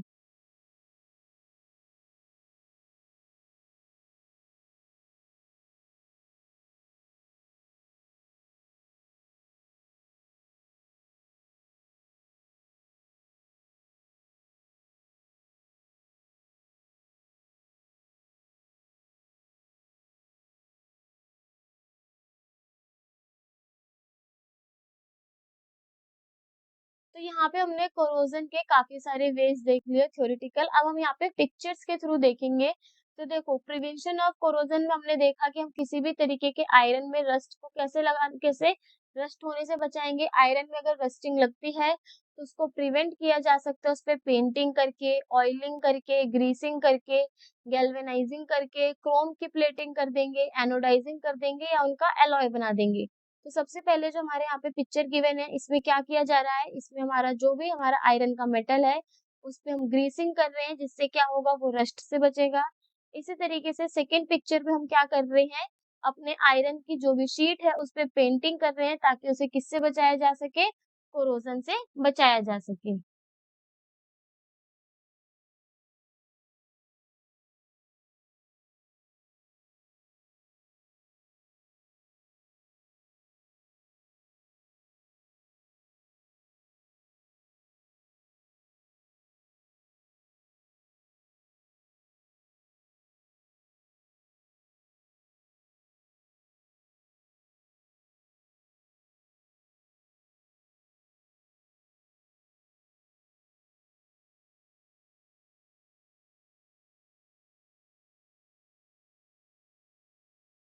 नेक्स्ट हमारे पास दे रखा है गैल्वेनाइजेशन के बारे में। गैल्वेनाइजेशन क्या था, वो एक हमारा प्रोटेक्टिंग मेथड था जिसमें हम steel and iron from rust को बचाते हैं। कैसे, उनके ऊपर कोटिंग करके एक जिंक की पतली लेयर को। तो यहाँ पे गैल्वेनाइजेशन की पिक्चर के बारे में दिखाऊं तो देखो हमने क्या करा है, जो भी हमारा यहाँ पर Fe प्रेजेंट है उस पर रस्ट ना लगे, हम क्या करते हैं, उसके ऊपर ये जो जिंक का हमारे पास सॉल्यूशन है उससे हम उसके ऊपर एक थिन सी लेयर प्रोवाइड करा देते हैं, जिससे वो हमारा आयरन हो या स्टील हो वो दोबारा से कोरोजन में ना आए। ये देखो सेकंड स्टेप जो हमारी पिक्चर है उसमें भी हम क्या कर रहे हैं, अपने आयरन को और स्टील को किसमें डिप कर रहे हैं, जिंक के सॉल्यूशन में, ताकि उसमें क्या आ जाए, थिन लेयर ऑफ जिंक आ जाए, जिससे वो दोबारा से कोरोजन होने से बच सके।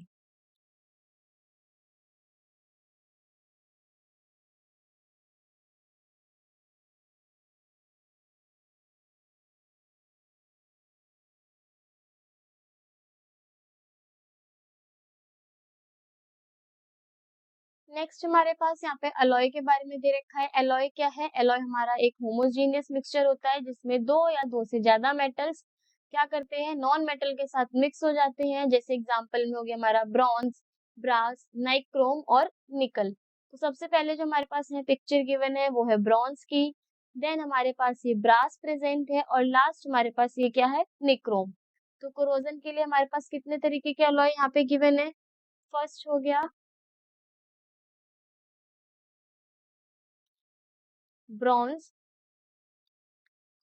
सेकंड है हमारे पास इसमें ब्रास और थर्ड है हमारे पास इसके अंदर नाइक्रोम। ये तीनों क्या है, ये हमारे अलॉयज हैं क्योंकि इसमें दो या दो से ज्यादा मेटल्स और नॉन मेटल्स प्रेजेंट हैं।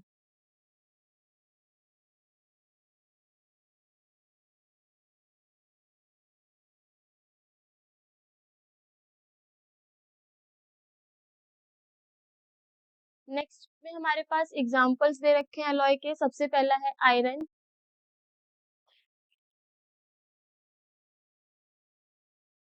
आयरन जो है वो हमारा एलॉय है किसका, आयरन में हम क्या करते हैं, स्मॉल अमाउंट ऑफ कार्बन को मिक्स करते हैं जिसकी वजह से वो हार्ड और स्ट्रॉन्ग बनता है। सेकेंड है हमारे पास इसमें स्टील आयरन, जो हमने अभी स्टेनलेस स्टील के बारे में पढ़ा, उसमें क्या क्या प्रेजेंट होता है, आयरन, निकल और साथ में क्रोमियम। नेक्स्ट हमारे पास एग्जांपल है ब्रास का, अभी जो हमने पिक्चर में देखा ब्रास किस किस का एलॉय है, कॉपर का और जिंक का। थर्ड है हमारे, और फोर्थ है हमारे पास इसमें ब्रॉन्ज, ब्रॉन्ज में हमें कॉपर देखने को मिलेगा, टिन देखने को मिलेगा जिसका सिंबल है SN। सोल्डर जो होता है वो हमारा एलॉय होता है लेड और टिन का। एंड लास्ट है हमारा अमलगम, अमलगम में हमने देखा है कि वो हमारे मरकरी के साथ अगर हम कोई से भी एक मेटल को मिक्स कर देते हैं तो उससे किसकी फॉर्मेशन होगी, अमलगम की, जिसमें हमने दो अमलगम पढ़े, एक है डेंटल अमलगम और दूसरा है हमारा जिंक अमलगम।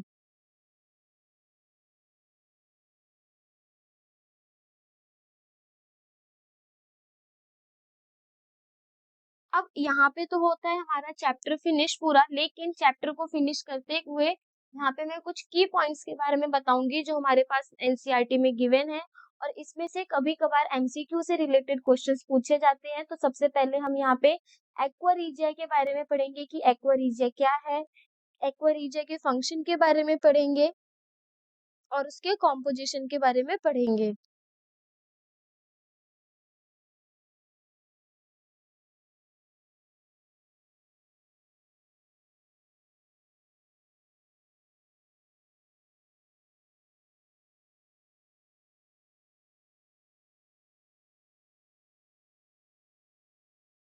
तो सबसे पहले क्या है एक्वारीजिया। एक्वारीजिया को हम क्या बोलते हैं, एक्वारीजिया को लैटिन वर्ड में रॉयल वाटर बोला जाता है।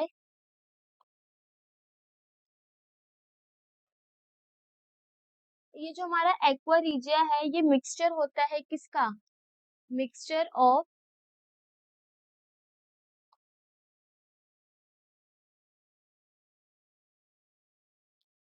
कंसंट्रेटेड हाइड्रोक्लोरिक एसिड एंड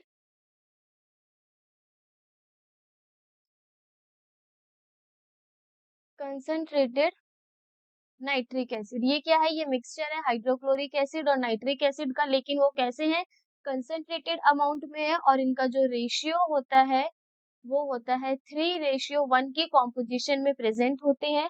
अब ये हमारे इतने ज्यादा कंसंट्रेटेड होते हैं, it can easily dissolve gold, ये हमारे आसानी से गोल्ड को डिसॉल्व कर सकते हैं, ये हमारे इतना ज्यादा कंसंट्रेटेड रॉयल वाटर होता है। अगर हम इसके प्रॉपर्टीज के बारे में बात करें तो जो हमारा एक्वारीजिया है वो हाईली कोरोसिव होता है, साथ ही साथ ये हमारा फ्यूमिंग लिक्विड है, यानी इसमें से फ्यूम्स देखने को मिलेंगी। ऑब्वियसली सी बात है, इतना ज्यादा कंसंट्रेटेड है तो फ्यूम्स तो उठेंगी। अब ये हमारा it is one of the few reagent, ये हमारा एक रिएजेंट की तरह भी काम करता है। It is one of the few reagent जो आसानी से क्या कर सकता है, डिसॉल्व कर सकता है, that is able to dissolve gold and platinum. तो यहाँ पे हमने क्या देखा कि जो हमारा एक्वारीजिया है इसको लैटिन में रॉयल वाटर बोला जाता है। ये मिक्सचर होता है कंसंट्रेटेड HCl का और कंसंट्रेटेड नाइट्रिक एसिड का, जो उसका रेशियो है 3:1। ये क्या कर सकता है, इतना ज्यादा कंसंट्रेटेड है कि आसानी से गोल्ड को डिसॉल्व कर सकता है। अगर हम इसकी प्रॉपर्टीज के बारे में बात करें, ये हाईली कोरोसिव नेचर का होता है, फ्यूमिंग लिक्विड है क्योंकि ये बहुत ज्यादा कंसंट्रेटेड एसिड से मिलके बना है, यानी इसमें से फ्यूम्स देखने को मिलेंगी, और ये हमारा एज अ रिएजेंट काम करता है जो पूरा हमारे गोल्ड और प्लेटिनम को डिसॉल्व कर सकता है।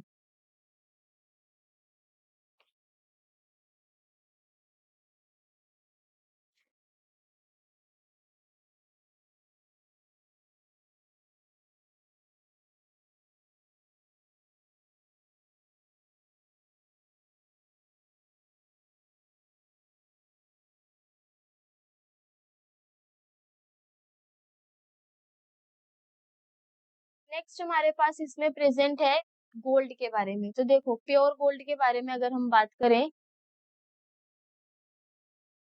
प्योर गोल्ड किसे कहा जाता है, यानी एकदम शुद्ध सोना क्या होता है, जो 24 कैरेट होता है। तो जो हमारा प्योर गोल्ड है उसको हम क्या बोलते हैं, 24 कैरेट गोल्ड, यानी 24 कैरेट गोल्ड को कि हम प्योर गोल्ड बोलते हैं। देखो जो हमारा 24 कैरेट गोल्ड होता है वो बहुत ही ज्यादा सॉफ्ट होता है क्योंकि वो एकदम प्योर है, ठीक है। ये हमारा प्योर बहुत ज्यादा सॉफ्ट होने की वजह से not suitable for make jewellery. अगर वो हमारा एकदम प्योर 24 कैरेट का गोल्ड होगा तो उससे ज्वेलरी बनाना इम्पॉसिबल है क्योंकि वो बहुत ज्यादा सॉफ्ट है। अगर हमने ज्वेलरी बनाई तो किसी भी तरीके से प्रेशराइज करने पे वो ज्वेलरी जो है वो टूट जाएगी। इस वजह से जो हमारा प्योर गोल्ड होता है उसको हार्ड बनाने के लिए, टू मेक इट हार्ड, यानी अगर हम उसे हार्ड बनाना है हम क्या करेंगे, इसमें एलॉय लाएंगे। कौन कौन से एलॉयड विथ, इस गोल्ड में हम मिला देते हैं कॉपर को, सिल्वर को, जिससे क्या हो जाता है ये जो हमारा 24 कैरेट का गोल्ड है वो किसमें चेंज हो जाएगा, 22 कैरेट में, 18 कैरेट में। अगर हम जनरली इंडिया के अंदर हम कौन से कैरेट गोल्ड का यूज करते हैं, 22 कैरेट गोल्ड का यूज करते हैं किसी भी तरीके की ऑर्नामेंट्स को बनाने के लिए। इसका मतलब ये है 22 कैरेट गोल्ड का कि इसमें जो 22 पार्ट्स हैं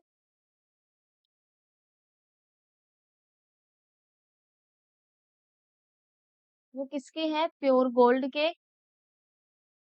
ठीक है। और इसमें कितने पार्ट्स हैं, 2 पार्ट्स हैं एलॉय के। अब वो एलॉय हमारा सिल्वर भी हो सकता है और कॉपर भी हो सकता है।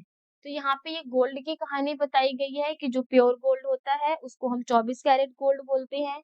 ये बहुत ही ज्यादा सॉफ्ट होता है, इस वजह से इससे ज्वेलरी बनाना सूटेबल नहीं है क्योंकि अगर हम इस 24 कैरेट से ज्वेलरी को बनाते हैं वो इतना ज्यादा सॉफ्ट है, वो अचानक से या कभी भी हमारा जो ज्वेलरी है वो टूट सकती है। इस वजह से प्योर गोल्ड को हार्ड बनाने के लिए हम उसमें एलॉय मिक्स करते हैं यानी अनदर मेटल का यूज करेंगे। अब वो मेटल हमारा कॉपर भी हो सकता है, सिल्वर भी हो सकता है।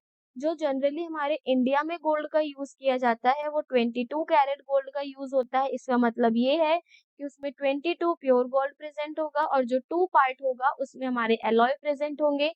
अब वो एलॉय हमारा सिल्वर भी हो सकता है और कॉपर भी हो सकता है। तो ये तो हो गई प्योर गोल्ड के बारे में बात। अब हमारे एनसीईआरटी के अंदर एक पिलर के बारे में बात की गई है जो कुतुब मीनार के पास प्रेजेंट है। तो यहाँ पे हम थोड़ा सा उसके बारे में भी बात करेंगे।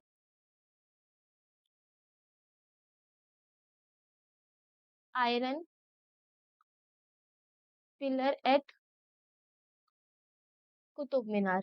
जो हमारा दिल्ली में कुतुब मीनार प्रेजेंट है वहीं पे हमारा क्या प्रेजेंट है, आयरन पिलर भी प्रेजेंट है। आयरन पिलर है तो किससे मिलके बना होगा, आयरन से मिलके बना होगा। ये दिल्ली में कब बना था, 1600 ईयर्स अगो, 1600 साल पहले ये हमारा पिलर बना था। जिसको किसने बनाया था, years ago, by the iron workers of India, built 1600 years ago by the iron workers of India, ठीक है। इंडिया में जो आयरन वर्कर्स थे उनकी मदद से कुतुब मीनार के पास ये आयरन पिलर बनाया गया। ये हमारा एकदम यूनिक प्रोसेस से बनाया गया है जिसकी वजह से इसमें किसी भी तरीके का कोरोजन देखने को नहीं मिलता। यानी ये जो हमारा आयरन पिलर है इसको इस तरीके से बनाया गया है जिसकी वजह से जो इसका आयरन है which prevented iron for iron from rusting. यानी जो हमारा ये आयरन पिलर है इसको इस यूनिक प्रोसेस से बनाया गया है कि इसमें किसी भी तरीके का कोई जंग नहीं लगता। For its quality of rust resistance, इसके क्वालिटी जो रस्ट रेजिस्टेंस है वो साइंटिस्ट द्वारा कई कई जगह पे एग्जामिन भी की गई है। अब देखो, अगर हम इस आयरन पिलर की हाइट के बारे में बात करें तो जो हमारा आयरन पिलर है कुतुब मीनार के पास उसकी हाइट कितनी है, वो हमारा 8 मीटर हाइट का है। और अगर इसके वेट के बारे में बात किया जाए तो आयरन पिलर जो है उसका वेट है टोटल 6 टन। 6 टन मतलब 6000 केजी। 6 टन का मतलब समझते हो, 6000 केजी। यानी ये जो आयरन पिलर है कुतुब मीनार के पास वो आज से 1600 साल पहले आयरन वर्कर्स ऑफ इंडिया के थ्रू बनाया गया था। जिसमें एकदम यूनिक प्रोसेस का यूज किया गया है, जिसकी वजह से वो जो आयरन पिलर है अभी तक उसमें रस्ट नहीं लगा है, क्योंकि एकदम यूनिक प्रोसेस लगा है। और काफी साइंटिस्ट ने उन आयरन पिलर के पार्ट्स को लेकर के एग्जामिन भी किया है, उसमें की जो क्वांटिटी है उसके बारे में भी देखा है कि ऐसी कौन सा प्रोसेस है जिसकी मदद से इस आयरन पिलर को बनाया गया है। अब आयरन पिलर के हाइट के बारे में बात की जाए तो उसकी जो टोटल हाइट है वो 8 मीटर है, और जो आयरन पिलर है उसका टोटल वेट है 6 टन यानी 6000 kg। अब एक चीज याद रखना, जो भी ये मैंने लास्ट में ये नोट के 3 पार्ट कराए हैं, एक है हमारा pure gold iron pillar of Qutub Minar, और एक है हमारा एक्वा रीजिया। ये बहुत इंपॉर्टेंट टॉपिक है क्योंकि चैप्टर के एकदम मिड में प्रेजेंट है, तो बच्चे कभी कभी इसको पढ़ते पढ़ते स्किप कर देते हैं। तो आज हमारा यहाँ पे होता है अपना लेक्चर फिनिश। लेक्चर के फिनिश होने के साथ साथ जो हमारा ये मेटल और नॉन मेटल का सफर है वो काफी लंबा चला है, और हमारा आज ये सफर फिनिश होता है। नेक्स्ट जो हमारा लेक्चर होगा वो होगा कार्बन एंड इट्स कंपाउंड में, यानी केमिस्ट्री के फोर्थ चैप्टर में। तो अब तो हमारा one of the most important और थोड़ा डिफिकल्ट बोला जाए या फिर अच्छा सा बहुत तड़कता फड़कता जो चैप्टर है वो आने वाला है, वो क्या है, कार्बन एंड इट्स कंपाउंड। तो लेक्चर को एंड करने से पहले हम क्या करेंगे, इस पूरे लेक्चर को समराइज करेंगे और आज के लेक्चर की समरी को रिकॉल करेंगे।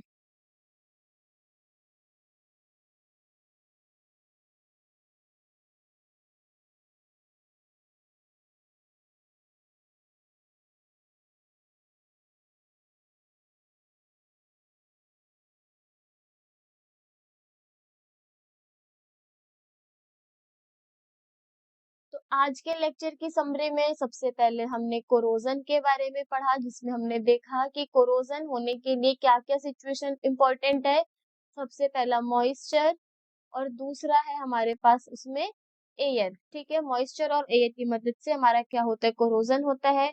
उसके बाद हमने कोरोजन के टाइप्स के बारे में पढ़ा, जिसमें पहला था हमारा रस्टिंग ऑफ आयरन, जिसके अंदर हमारा जो आयरन है उसके ऊपर रेडिश ब्राउन कलर की क्या लग रही थी, फ्लैकी सा सब्सटेंस लग रहा था, जिसे हम बोल रहे थे रस्ट। सेकंड था हमारे पास टार्निशिंग ऑफ कॉपर,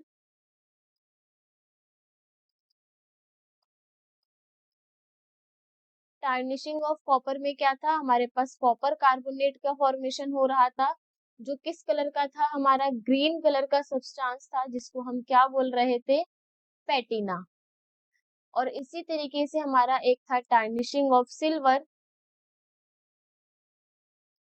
जिसमें हमारा सिल्वर सल्फाइड की फॉर्मेशन हो रही थी, जो किस कलर का था, ब्लैक, और इसको भी हम क्या बोल रहे थे, पैटिना।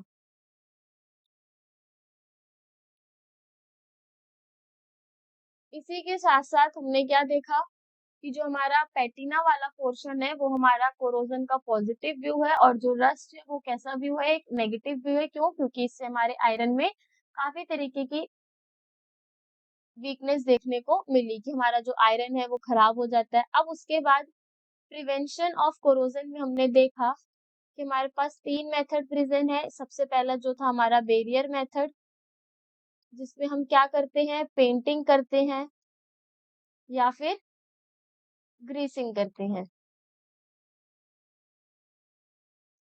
सेकंड था हमारा उसमें सेक्रिफिशियल मेथड। सेक्रिफिशियल मेथड में हम गैल्वेनाइजेशन का यूज करते हैं, जिसमें हाईली रिएक्टिव मेटल को लेस रिएक्टिव मेटल के ऊपर प्लेस कर देते हैं, जिससे वो कोरोजन से बचे। और लास्ट था हमारे पास इसमें अलॉइंग, जिसमें हम एक या एक से ज्यादा मेटल का यूज करके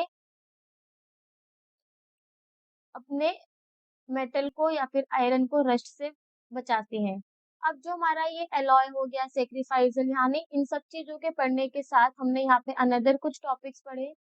एक है एक्वारीजिया, दूसरा है हमारा इसमें प्योर गोल्ड, और लास्ट हमारा इसके अंदर आयरन पिलर।